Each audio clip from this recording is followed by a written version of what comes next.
नमस्कार दोस्तों, आप सभी का स्वागत है आपका अपना YouTube channel study today with Viplav में। तो आज की इस वीडियो में हम फिर से पेपर 1 के लिए क्लास 8 के स्टूडेंट्स के लिए हिंदी पेपर के लिए 50 मोस्ट इंपॉर्टेंट ऑब्जेक्टिव क्वेश्चंस को देखेंगे, एमसीक्यू टाइप के क्वेश्चंस को देखेंगे।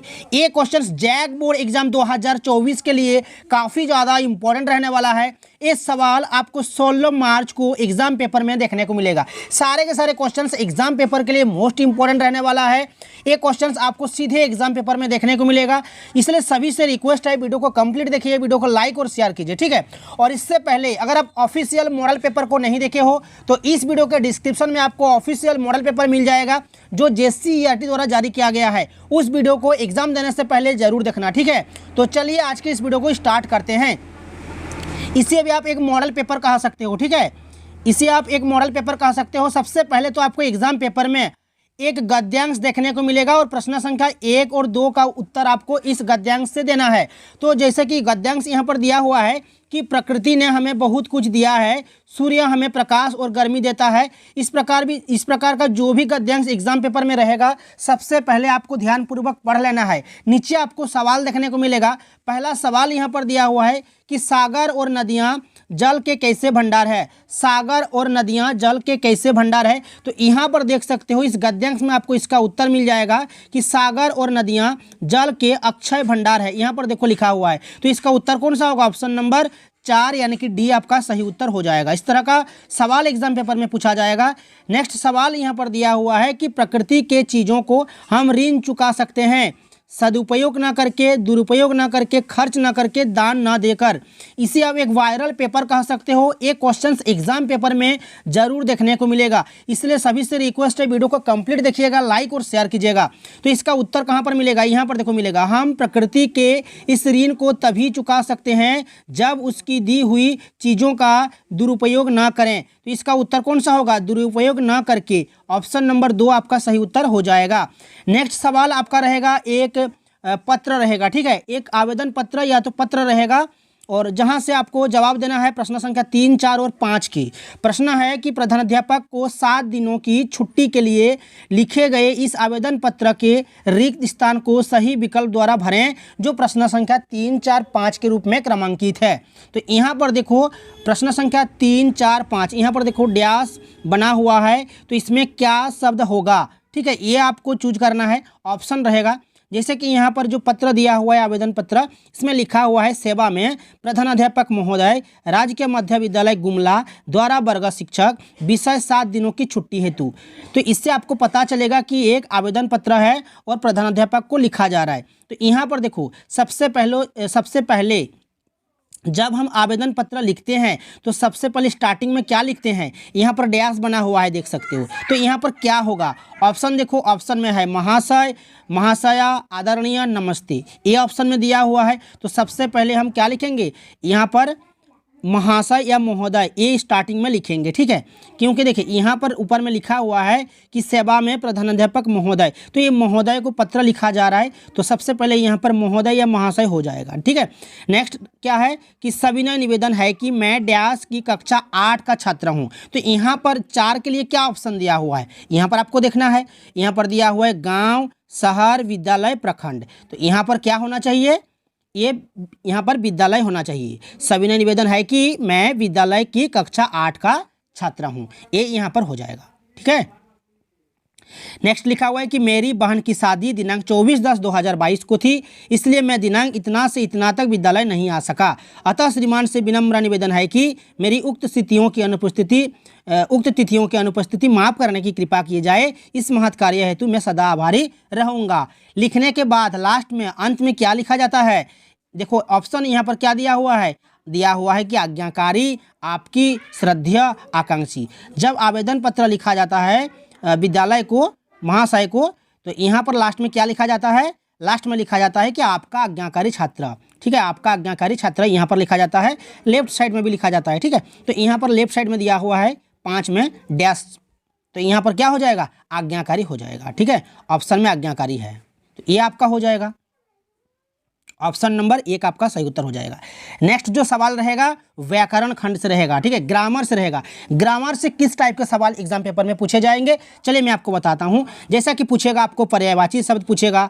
यहाँ पर क्या दिया हुआ है कि विष शब्द का पर्यायवाची शब्द नहीं है, जहर, गरल, हलाहल, अम्य। देखिए विष शब्द का पर्यायवाची शब्द जैसे कि जहर होता है, हलाहल होता है, गरल भी होता है, बट अम्य नहीं होता है, तो ये आपका सही उत्तर हो जाएगा। नेक्स्ट सवाल कौन सा है कि देव का पर्यायवाची, देव का पर्यायवाची शब्द, देव का पर्यायवाची शब्द जैसे कि ईश्वर होता है, ठीक है, प्रभु होता है, भगवान, ठीक है, तो यहाँ पर ईश्वर दिया हुआ है तो ये आपका सही उत्तर हो जाएगा। नेक्स्ट सवाल है कि आकर्षित शब्द में कौन सा प्रत्यय लगा है। प्रत्यय जो शब्दांश किसी शब्द के अंत में लगकर उस शब्द के अर्थ को परिवर्तित कर देता है उसे हम कहते हैं प्रत्यय। तो यहाँ पर आकर्षित में अंत में कौन सा शब्दांश लगा हुआ है। आकर्षित में आकर्ष मूल शब्द हो गया और ईत यहाँ पर प्रत्यय लगा हुआ है, ईत आकर्षित, तो ईत अंत में लगा हुआ है, तो ये आपका सही उत्तर हो जाएगा ईत। ये स्पेलिंग होगा, ठीक है, ए वाला होगा। यहाँ पर देख सकते हो बड़ी ई भी है, यहाँ पर छोटी ई भी है, तो छोटी ई जो है आपका सही उत्तर हो जाएगा, ठीक है। नेक्स्ट सवाल है कि राजनीति शब्द में इक प्रत्यय के मेल से नया शब्द बनेगा। राजनीति में अगर हम इक को ऐड करेंगे, प्रत्यय लगाएंगे अंत में, तो हमारा हो जाएगा राजनीतिक, जो कि ऑप्शन नंबर ए आपका सही उत्तर हो जाएगा। नेक्स्ट सवाल है कि पूत शब्द में कौन सा उपसर्ग लगाने से कपूत शब्द बनेगा। कपूत, इसमें आपको क्या पूछा है कि उपसर्ग पूछा है। उपसर्ग क्या होता है, जो शब्दांश किसी शब्द के पहले लगकर उस शब्द के अर्थ को परिवर्तित कर देता है। उपसर्ग प्रत्यय का उल्टा होता है, ये पहले लगता है, तो इसमें पहले क लगा हुआ है, क उपसर्ग लगा हुआ है, ठीक है, कपूत, तो इसमें क लगा हुआ है, क एक उपसर्ग होता है, तो ये आपका सही उत्तर हो जाएगा ऑप्शन नंबर ए। नेक्स्ट सवाल यहाँ पर दिया हुआ है कि बूढ़ा का भाववाचक संज्ञा है। बूढ़ा का भाववाचक संज्ञा कौन सा होगा, बुढ़ापा हो जाएगा, ठीक है, बुढ़ापा हो जाएगा, ऑप्शन नंबर 2 सही उत्तर हो जाएगा। नेक्स्ट सवाल है रवि जोड़ इंद्र की संधि से बनने वाला नया शब्द। रवि जोड़ इंद्र से बनने वाला नया शब्द हो जाएगा आपका रविंद्र हो जाएगा, रविंद्र, ये आपका सही उत्तर हो जाएगा।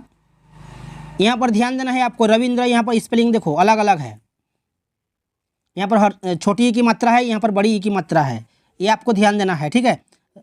नेक्स्ट है स्वागत का संधि विच्छेद। स्वागत का संधि विच्छेद क्या होता है, सु जोड़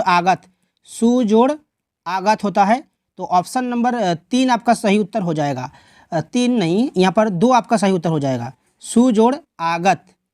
नेक्स्ट सवाल है लोटा डोरी में कौन सा समास है। लोटा और डोरी ये द्वंद्व समास है, ठीक है, द्वंद्व समास आपका सही उत्तर हो जाएगा, ऑप्शन नंबर 3 आपका सही उत्तर होगा, द्वंद्व समास।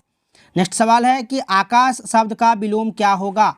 आकाश का उल्टा होता है पाताल, तो ऑप्शन नंबर 3 सही होगा। अभिनेता शब्द का स्त्रीलिंग क्या होगा। अभिनेता का स्त्रीलिंग होता है अभिनेत्री, जो कि ऑप्शन नंबर 2 में आपका यहाँ पर दिया हुआ है, अभिनेत्री हो जाएगा, अभिनेता अभिनेत्री, ऑप्शन नंबर 2 आपका सही उत्तर हो जाएगा। नेक्स्ट सवाल कौन सा है कि जो सदा सत्य बोलता हो उसे क्या कहते हैं। जो सदा सत्य बोलता है उसे हम क्या कहते हैं, सत्यवादी कहते हैं, ऑप्शन नंबर 4 सही उत्तर हो जाएगा। सभी से रिक्वेस्ट है वीडियो को कंप्लीट देखिएगा, वीडियो को लाइक और शेयर कीजिएगा। नेक्स्ट सवाल यहाँ पर दिया हुआ है, और हमारे टेलीग्राम चैनल में जुड़ने के लिए टेलीग्राम चैनल को सब्सक्राइब भी कीजिएगा। टेलीग्राम चैनल का लिंक आपको इस वीडियो के डिस्क्रिप्शन में मिल जाएगा। नेक्स्ट सवाल है कि महान शब्द का विशेष्य होगा। इसको छोड़ते हैं, इसका ऑप्शन जो है अलग है, ठीक है। नेक्स्ट सवाल है कि कारक के कितने भेद हैं। कारक के कितने भेद हैं, 8 भेद हैं, ठीक है। कारक के कितने भेद होते हैं, 8 भेद होते हैं, याद रखना 8। आग बबूला होना मुहावरे। एग्जाम पेपर में मुहावरे से भी सवाल पूछे जाएंगे, कारक से पूछे जाएंगे, पर्यायवाची शब्द, विलोम शब्द, स्त्रीलिंग, ठीक है, उपसर्ग, प्रत्यय, सभी से एक एक सवाल एग्जाम पेपर में पूछे जाएंगे। आग बबूला होना मुहावरे का अर्थ कौन सा होगा। आग बबूला होना यानी कि गुस्से से भर जाना। आग बबूला होना इसका अर्थ हो जाएगा गुस्से से भर जाना, तो ये आपका सही उत्तर हो जाएगा, ऑप्शन नंबर 3। नेक्स्ट सवाल यहाँ पर दिया हुआ है पाठ्य पुस्तक से। नेक्स्ट जो सवाल रहेगा पाठ्य पुस्तक से, प्रश्न संख्या 21 से 21 से 50 तक रहेगा। ठीक है, जैसे कि यहाँ पर पाठ्य पुस्तक का जो पहला प्रश्न यहाँ पर दिया हुआ है, ये सारे के सारे क्वेश्चंस एग्जाम पेपर के लिए वेरी वेरी इंपॉर्टेंट है। ये क्वेश्चंस आपको एग्जाम पेपर में देखने को मिलेगा। ठीक है, तो चलिए स्टार्ट करते हैं पाठ्य पुस्तक से जो सवाल है। देखिए, छोटा जादूगर के चरित्र की मुख्य विशेषता थी देशभक्त, मातृभक्त, स्वाभिमानी। ये सभी हो जाएगा, तो ऑप्शन नंबर डी आपका बिल्कुल सही हो जाएगा। जादूगर की वाणी में क्या नहीं है? जादूगर की वाणी में क्या नहीं है? तो प्रसन्नता नहीं है। ठीक है, ऑप्शन नंबर 2 आपका सही उत्तर हो जाएगा। हम लोग कैसी मिट्टी की मूर्ति के सामने समान रहते हैं? हम लोग कैसी मिट्टी की मूर्ति के समान रहते हैं? पक्की, कच्ची, कोमल या लाल? तो इस क्वेश्चन का सही उत्तर कौन सा होगा? कच्ची हो जाएगा, ऑप्शन नंबर 2। नेक्स्ट सवाल है कि हमारा विवेक कुंठित ना हो, इसके लिए हमें क्या प्रयास करना चाहिए? हमें बुरे लोगों से मित्रता नहीं करनी चाहिए। तो इस क्वेश्चन का सही उत्तर ऑप्शन नंबर 2 हो जाएगा। नेक्स्ट सवाल है, बड़े भाई साहब शीर्षक पाठ के रचयिता का नाम है? बड़े भाई साहब शीर्षक पाठ के रचयिता जो है प्रेमचंद जी है। तो ऑप्शन नंबर 4 आपका सही उत्तर होगा, यानी कि डी। नेक्स्ट सवाल है, मुझे कनकौए उड़ाने का नया शौक पैदा हो गया है। इसमें कनकौए क्या है?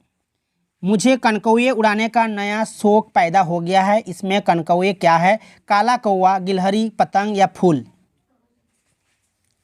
तो सही उत्तर कौन सा हो जाएगा? यहाँ पर पतंग हो जाएगा, ऑप्शन नंबर 3। नेक्स्ट सवाल है कि अमरूद का पेड़ शीर्षक पाठ में अमरूद के पेड़ को क्यों काटा गया? स्थान की कमी के कारण, अंधविश्वास के कारण, जलवान की लकड़ी के कारण या फल में कीड़े लग गए थे? तो सही उत्तर हो जाएगा अंधविश्वास के कारण, ऑप्शन नंबर 2 सही होगा। नेक्स्ट सवाल है कि राखाल द्वारा लाए गए अमरूद कैसे थे? राखाल द्वारा लाए गए अमरूद कैसे थे? कच्चे, पक्के, अधपके या स्वादिष्ट? तो सही उत्तर होगा स्वादिष्ट। नेक्स्ट सवाल है, क्या निराश हुआ जाए में किस चीज़ का वातावरण बन गया है?